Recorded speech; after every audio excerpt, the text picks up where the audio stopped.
மீகா தீர்க்கதரிசியின் புஸ்தகம் 3ஆம் அதிகாரம்.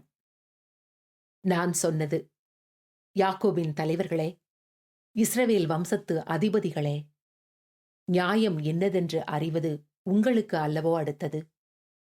ஆனாலும் நன்மையை வெறுத்து தீமையை விரும்பி, அவர்கள் மேல் இருக்கிற அவர்களுடைய தோலையும், அவர்கள் எலும்புகள் மேலிருக்கிற அவர்களுடைய சதையையும் பிடுங்கி, என் ஜனத்தின் சதையை தின்று, அவர்கள் மேலிருக்கிற அவர்களுடைய தோலை உரித்துக் கொண்டு, அவர்கள் எலும்புகளை முறித்து, பானையிலே போடும் வண்ணமாகவும், இறைச்சியை கொப்பரைக்குள்ளே போடும் வண்ணமாகவும் அவர்களை துண்டிக்கிறார்கள்.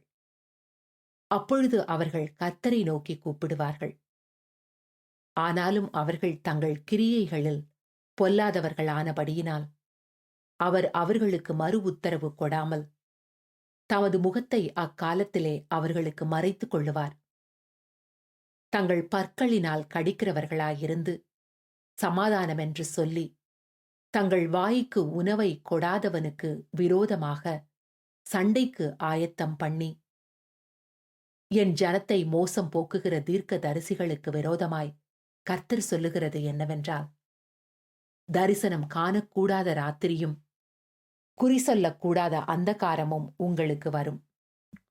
தீர்க்க தரிசிகளின் மேல் சூரியன் அஸ்தமித்து அவர்கள் மேல் பகல் காரிருளாய் போகும். தரிசனம் பார்க்கிறவர்கள் வெட்கி, குறி சொல்லுகிறவர்கள் நாணி, உத்தரவு கொடுக்கிற தேவன் இல்லாததினால் அவர்கள் எல்லாரும் தங்கள் வாயை மூடுவார்கள்.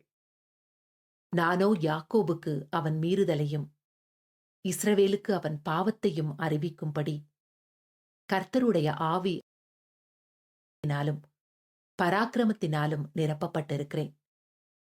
நியாயத்தை அருவருத்து செம்மையானவைகளையெல்லாம் கோணலாக்கி, சீயோனை இரத்த பழியினாலும் எருசலேமை அநியாயத்தினாலும் கட்டுவிக்கிற யாக்கோபு வம்சத்து தலைவர்களே, இஸ்ரவேல் வம்சத்து அதிபதிகளே, இதை கேளுங்கள்.